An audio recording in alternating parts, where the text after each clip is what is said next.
નમસ્કાર મિત્રો, આજે આપણે ચંદ્રુમળાના વીરાવસાની સિકોતર માતાજીના ઇતિહાસ અને માં સિકોતરે આપેલા પરચા વિશે જાણીશું। વિડીયો બહુ જોરદાર છે, તેથી અંત સુધી સાંભળજો। વર્ષો પહેલાની વાત છે। જૂનાગઢના જોગી બાવાઓ ફરતા ફરતા પાટણ પરગણામાં પધારે છે। પાટણમાં જ ધૂણી દખાવીને તેમની પૂજા આરાધના કરે છે। જો તેઓએ ધૂણી દખાવી હતી તેની નજીક દેવી પૂજક સમાજના લોકોના ઘર હતા। તેમાંના એક ઘરમાં તખલી નામની એક દેવી પૂજક સ્ત્રી રહેતી હતી। તે દાંતણ વેચીને પોતાનું ઘર-બાર ચલાવતી હતી। તેના 3 સંતાનો હતા। આ તખલીને સાધુઓને દાંતણ આપવાનો નિત્યક્રમ હતો।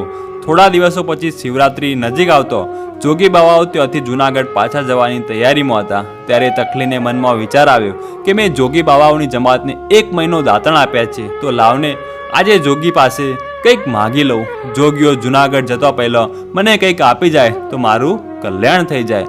આમ વિચારીને તે જોગી બાવાઓના અખાડામાં આવે છે। તેમાંના એક સુખનાથ જોગી હતા। તેમની પાસે જઈને માગણી કરે છે તો તેઓ લાકડામાંથી એક ફળીદો કાઢીને આપે છે ને કહે છે કે હે દીકરી, આને તો લાકડાનો કટકો ન સમજતી, પણ આ જોગીની સિકોતર હું તને આપું છું। કાલે સાતમે ઘરના પાણિયારામાં સવાશેર જાર લઈ કુમકુમનો ચાંદલો કરીને મારા નામનો દીવો કરજે અને મારી મનથી સેવા પૂજા કરજે। હું દુનિયામાં તખલી દેવી પૂજકની સિકોતર તરીકે ડંકો ના વગાડું તો જાણજે કે આ જોગી બાવો જુઠ્ઠો હતો। પછી તખલી તે લાકડાના ફળીદાને લઈને ઘરે આવે છે ને માની સેવા પૂજા કરે છે। આ જોગીની સિકોતર તે દિવસથી તખલી દેવી પૂજકના ઘરે બેઠા। પછી તખલી માતાજીને પોતાના મનની વાત કહે છે કે માં સિકોતર, આ દાંતણ વેચીને તો મારા ઘરનું ખાવાનું પૂરું થતું નથી, માટે 2 ટંક સરખી રીતે જમી શકું તેનો ઉપાય બતાવ માં। તખલીના હૃદય દ્રાવક કરુણ અવાજ સાંભળીને લાકડીના ફળીદામાંથી અવાજ આવ્યો, હે દીકરી, તું ગભરાઈશ નહીં, હું જોગીની સિકોતર, હું તારી સાથે જ છું। આજથી 15 દિવસ પછી પાટણમાં મેળો ભરાવાનો છે, તેમાં તું હાટડી નાખીને રમકડા વીંટીનો વેપાર કરજે। ત્યારે તખલી માને કહે છે કે હે માં, મારી પાસે તો રમકડો અને આ વીંટીઓ ખરીદવાના પૈસા ક્યાંથી હોય? ત્યારે માં બોલ્યા કે મારા લાકડાના ફળીદાની પાસે રૂપિયા છે, તેમાંથી તું રમકડા વીંટી ખરીદજે। દિવસો જતો મેળાનો દિવસ આવે છે। પછી તો માં સિકોતરના કહ્યા મુજબ તેઓ તખલી રમકડા વીંટી ને ખુલ્લીમાં લઈને વેચવા બેસે છે। તે સમયે બાજુના ચંદ્રુમણા ગામમાં વીરો અને વસો નામના 2 ભાઈઓ રહેતા હતા। વીરાને એક દીકરી હતી। તે મેળામાં આવે છે। મેળામાં ફરતી ફરતી તે તખલી પાસે આવે છે। તેની નજર તખલીની હુલ્લીમાં પડે છે। તેમાંની એક ઝગમગતી વીંટી તખલીને ગમી જાય છે। ત્યારે તે દીકરી તખલીને કહે છે કે તું મને આ વીંટી આપ, હું તને તેના બદલે તપેલી ભરીને શીરો આપું।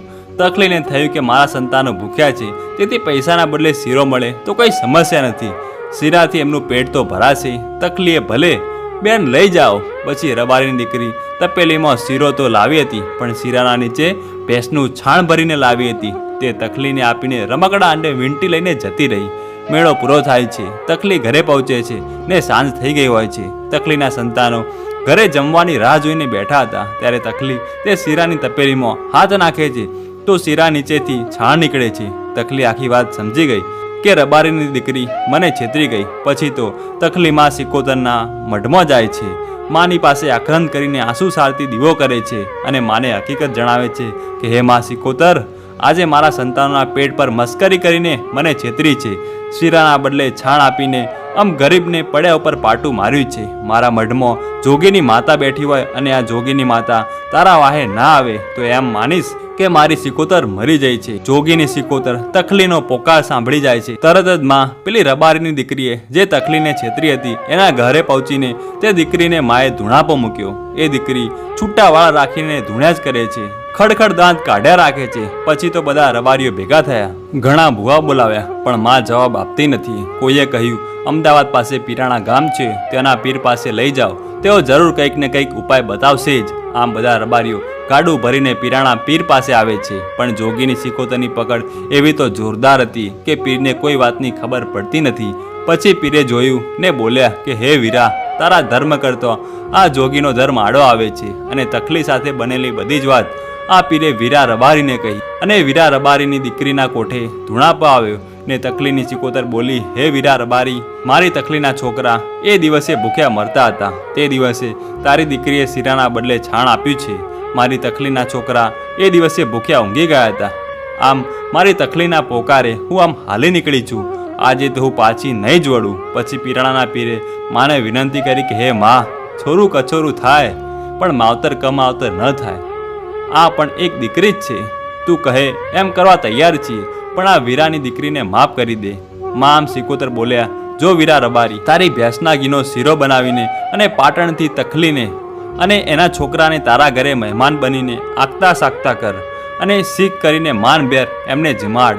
જો એ શીરો ખાઈને એમને ઓડકાર આવશે પછી જ મને સિકોતરને શાંતિ થશે. આમ વીરા રબારીએ તકલી અને તેના છોકરાને બોલાવીને ભેંસના ચોખ્ખા ઘીનો શીરો બનાવીને જમાડ્યો. માનભેર શીખ અને જતા જતા માં સિકોતર એટલું બોલ્યા કે હે વીરા રબારી, જા તને અને તારી દીકરીને માફ કર્યા, પણ જો વીરા રબારી મને તારા ઘરે આ તકલી દેવી પૂજકની સિકોતરને બેસાડ. હું જોગીની માતા છું અને તારા પગલે પગલે દીવા ના કરું તો માનજે કે આ તકલીની માતા જુઠ્ઠી હતી. આમ વીરા રબારી તકલીને સિકોતરનું એના ઘરે સ્થાપન કરે છે અને વીરા અને વસા બંને ભાઈઓ અતૂટ શ્રદ્ધાથી માની સેવા ભક્તિ કરે છે. આમ ચંદ્રુમણા ગામમાં સિકોતર માતાના અમર બેસણા થયા. પછી તો સમયનું ચક્ર ફરે છે અને વીરા વસાની સિકોતરે અનેક પરચાઓ પૂર્યા અને જગતભરમાં વીરા વસાની સિકોતર તરીકે ઓળખાઈ.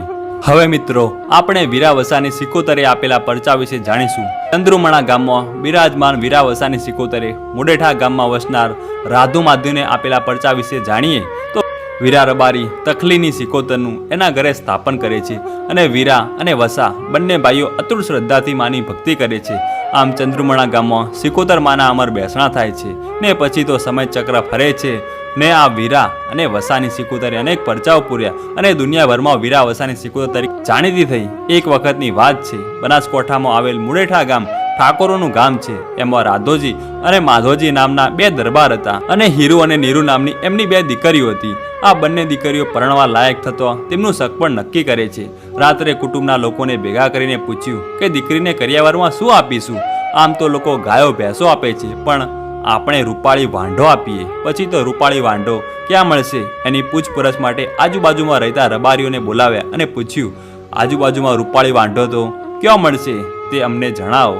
બધા રબારીઓએ વિચાર કર્યો કે કોઈ ગરીબની વાંઢ બતાવીશું અને આ રાધુ માધુ ગરીબની વાંઢો ચોરી લાવશે તો ગરીબની આપણને હાય લાગશે. એટલે રબારીઓએ ચંદ્રુમણાના વીરા વસાની વાંઢો બતાવવાનું નક્કી કર્યું ને વિચારે છે કે આ વીરા વસાની સિકોતર માતાના પરચાથી જ આ બંનેની આંખો ઉઘડશે. પછી તો રબારીઓએ આવીને કહ્યું, તમારે હીરુ અને નીરુને રૂપાળી વાંઢો આપવી હોય તો ચંદ્રુમણાના વીરા વસાની વાંઢો જેવી સુંદર અને રૂપાળી વાંઢો બીજે ક્યાંય નહીં મળે. પછી તો બીજે દિવસે સવારે રાધુજી અને માધુજી ઘોડીએ પલાણ નાખ્યા અને ચંદ્રુમણા ગામ તરફ નીકળી પડ્યા. પછી ત્યાંથી નીકળી તેઓ બંને કુણગિયાની બાજુમાં અડિયા કરીને ગામ છે તેઓ આવ્યા.